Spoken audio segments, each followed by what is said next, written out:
I froze. The camera clicked. The flash lit the room, but not enough to warm the frost creeping up my spine. In the middle of a laugh-filled swirl of faces, a glass of champagne in someone's hand. Her voice cut through, sharp and deliberate. Move out of the picture. Your face is ruining the aesthetic. I blinked, my skin tightening. The words didn't belong here in a place meant for celebration, for smiles. I could feel the pulse in my temples. Heat rose, then a chill settled in my chest. The laughter around me blurred into a muffled, distant hum. I wasn't in the room anymore. I was somewhere darker, where I could think. I stepped out of frame, not too slowly, not with hesitation, just enough to erase myself from her picture. And then I kept walking, past the crowd, past the cake, past the glittering decorations that now seemed like shards of glass. My hands in my coat pockets, my jaw tight, no glance back. I didn't need to see her face. I didn't need to hear the polite murmurs, the gasps, the forced laughter. I knew. I already knew. I got in my car. The engine roared to life like it was mocking me. Every vibration through the wheel was a small comfort. I drove away. Darkness swallowed the city streets. Light smeared past me, and I let my mind drift, not to anger, not yet, but to clarity. Her face, that sneer, that calculated cruelty. I had seen it before.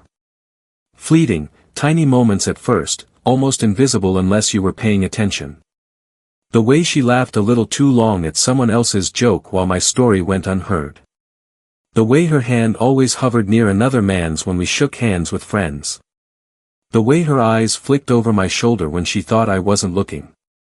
I had loved her once, fiercely, stupidly. But love does not blind you forever. And it does not forgive everything. I remember the first night I realized it, the quiet creeping doubt. A text left open on her phone. A pause when she caught me looking. Nothing confirmed, nothing concrete, but a seed planted. Anxiety, fear, hurt, the kind that turns you into a ghost in your own home. And every time I asked, she smiled.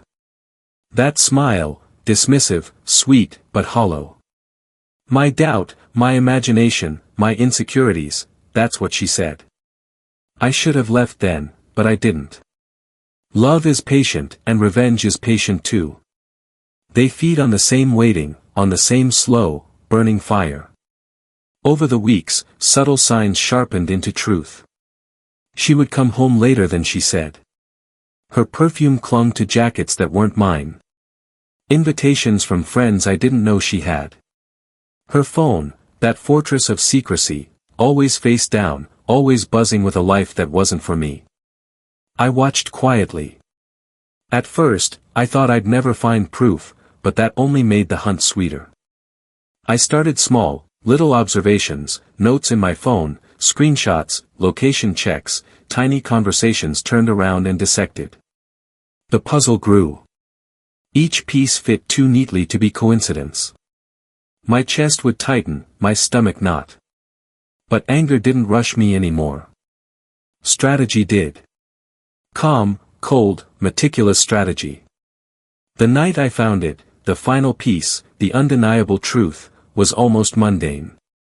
She left her laptop open, carelessness I would later thank her for. I sat in the chair, hands steady, heart thundering in a muted rhythm.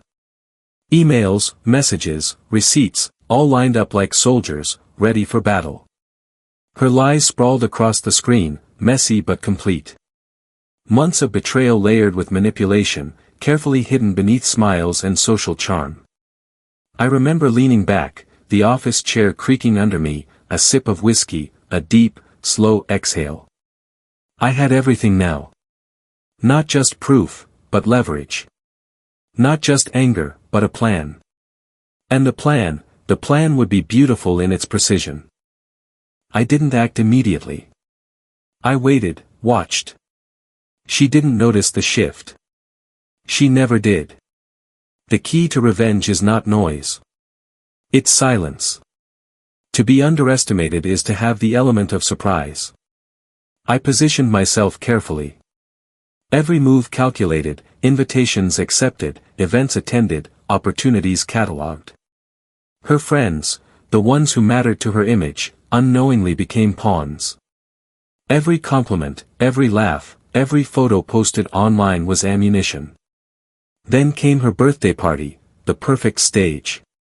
Lights, laughter, cameras flashing like tiny suns, all pointing to her vanity. I could have confronted her then, called her out in front of everyone. But where's the artistry in that? No, this required finesse, timing, control. So I smiled. I played my part. The picture moment approached. The group formed. Everyone craned their necks, arms locked, smiles plastered. And then she sneered. Move out of the picture. Your face is ruining the aesthetic. I stepped aside, of course. But the walk to my car wasn't escape. It was performance. Every step measured, every heartbeat a drum counting down to the explosion. She didn't see me again that night. She didn't know the silence she had inspired was my instrument. Later, my phone buzzed. A single message from her friend, she's still crying.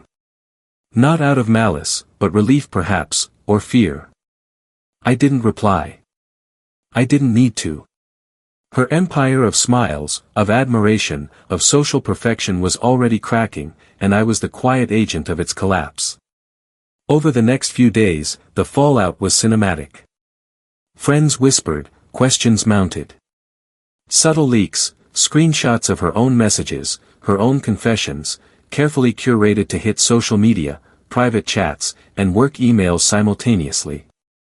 Her social circle fractured. Allies abandoned her before she could comprehend the betrayal she herself had sown. The more she screamed, the more fragile her facade became. The more she tried to explain, the worse she appeared. I watched from the periphery, calm, controlled. Not satisfaction exactly, though there was that, but clarity. Every carefully placed step, every silence, every deliberate action brought her closer to the truth she refused to see. And the best part, she never suspected me. Not for a second. In her panic, she accused others, blamed the wrong people, fumbled her way through chaos I had orchestrated while sipping coffee, a silent witness to her unraveling. And yet, even as she fell apart, I felt a strange liberation. The burden of love, of deceit, of unacknowledged humiliation, it all lifted. Revenge is not about cruelty. It's about reclamation. Control returned to me. Pain transformed into power. Every sleepless night, every ounce of hurt became currency for this moment. I thought about her face in that picture, sneering, imperious, unaware. I thought about how long I had carried the weight of her contempt. And then I thought about how beautifully silent it all became. The way her world crumbled without me lifting a hand in anger. That's the artistry. That's the mastery. The last time I saw her, weeks later, she looked at me with confusion, fear, and disbelief all rolled into a single expression. The party had ended, the guests had scattered, and she realized too late that I had won. Her aesthetic, her carefully curated image of perfection, destroyed by her own choices, and I had been the quiet architect. I walked away then, and this time not to a car, but into a life that no longer required permission, validation, or love from someone unworthy. I didn't look back. Not once. Revenge isn't loud. It isn't about yelling. It's about precision, timing, observation, and the courage to wait. Let pain mature into strategy. To turn betrayal into power. I remember that night alone in the darkened streets, headlights cutting lanes of light through rain-slick asphalt. I remember thinking how strange it was that the end felt like freedom. That justice, when crafted carefully, tastes sweet but not bitter. That victory doesn't roar, it whispers. Her empire of faces, of curated smiles, of carefully posed photographs, gone, collapsed under the weight of her own deceit. She wept. They whispered. And I walked into the quiet, carrying nothing but clarity and a slow, satisfied pulse of triumph.